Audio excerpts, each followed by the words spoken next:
Let me tell you why you're here. You're here because you know something. What you know you can't explain, but you feel it. There's something wrong with the world. You don't know what it is, but you can feel it. This is your last chance.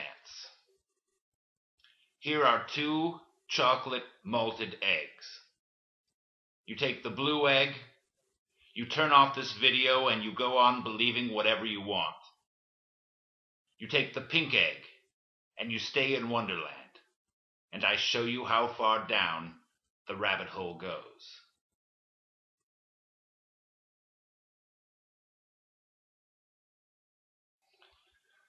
Ladies and gentlemen, what if I told you there was a strange dwarf planet called Ceres, hidden in the dark nether regions between Mars and Jupiter, which was long ago considered to be the 5th planet from the sun, until its name was blotted from our memory? Would you think I was a loon? A conspiracy theorist, maybe? A downright whack job? Well, you might. Unless you were an astronomer, and you knew what I was telling you was the absolute truth. Ceres is by far the largest body in the asteroid belt, and was considered to be the 5th planet from the sun for more than 50 years after its discovery. In fact, it almost became a planet again in 2006 when Pluto was demoted to a planetoid. Poor Pluto. So what's my point? Well, just because you may never have heard of Ceres doesn't mean it doesn't exist. It does, and it's been able to be observed for more than 200 years by those with a telescope who know where and when to look for it. However, you could stand under the night sky your entire life staring into the heavens and never see Ceres because it's not observable with the naked eye. Likewise, you could sit and stare at a television set watching the evening news until your brain leaked out of your ear, and there's many things you would never see, but that doesn't mean they don't exist. Whether you realize it or not, for most of you, your reality in large part is built upon the things you have been told, rather than on the things you have directly observed or extrapolated from actual evidence. And you've been told a lot of things that simply aren't true. You were told we invaded Iraq because they were in possession of weapons of mass destruction. That wasn't true. You were told we gave hundreds of billions of dollars to bail out international corporate interests to prevent a global economic meltdown. That wasn't true either. Now, there are actual answers to why we did both of those things, of course. But you're not going to know what those answers are unless you look. There's a lot of misconception out there. For instance, most people still believe the Federal Reserve is a branch of the government. It's not, never has been. Most people also believe the Federal Reserve has to give account of its actions to Congress. It doesn't. There's still people who believe the U.S. dollar is in some way backed up by gold or silver. It's not. Hasn't been for quite some time. I saw a poll where 12 out of 12 randomly selected Obama voters believed the 110th Congress was controlled by Republicans. It wasn't. Not that it really matters, but both houses had a Democratic majority in 2008. Most people believe the information you fill out on your census form can never be used by another government agency. History tells us that simply isn't true. Just ask the Japanese Americans interned in camps during World War II. Most Americans believe they couldn't be assassinated by their own government. That's not true anymore. Your president has a hit list of citizens to be terminated on sight. Did you hear that on the evening news?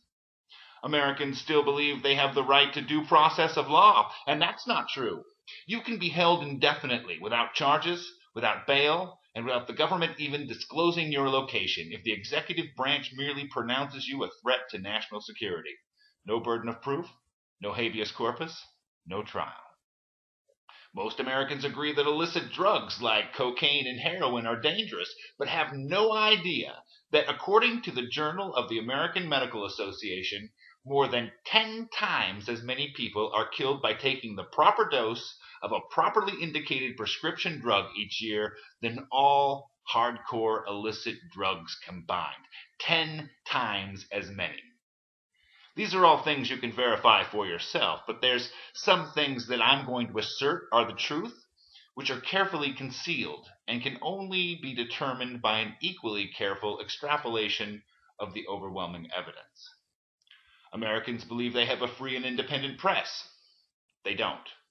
Americans believe they have some choice of who represents them in government.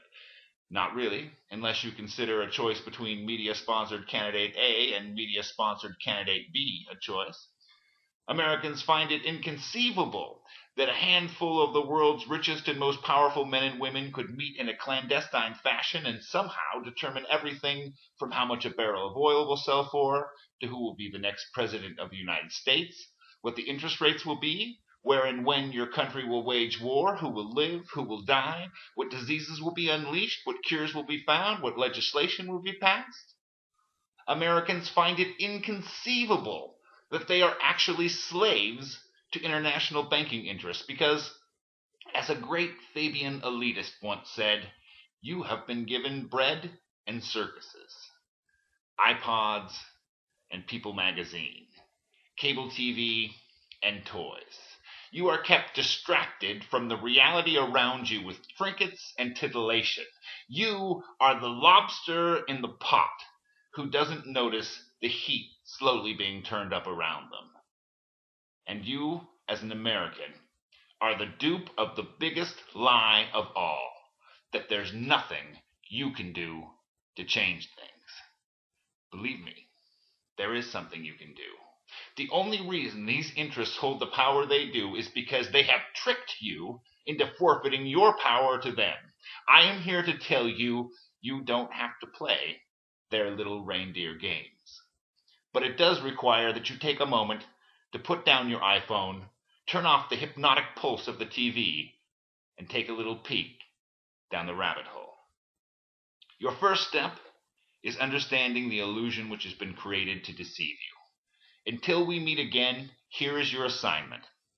I want you to take everything you hear, everything you see, everything you read from the media, your government, and all other corporate-owned spokesmen and apply the question, why? Why are they telling me this? As any trained actor will tell you, every word, every movement, every action has a motivation, always and without exception. If you can understand the motivation, you can begin to understand the truth. And as they say, the truth is out there. Until then, this is Spud. For the Spud blog, thank you for joining us.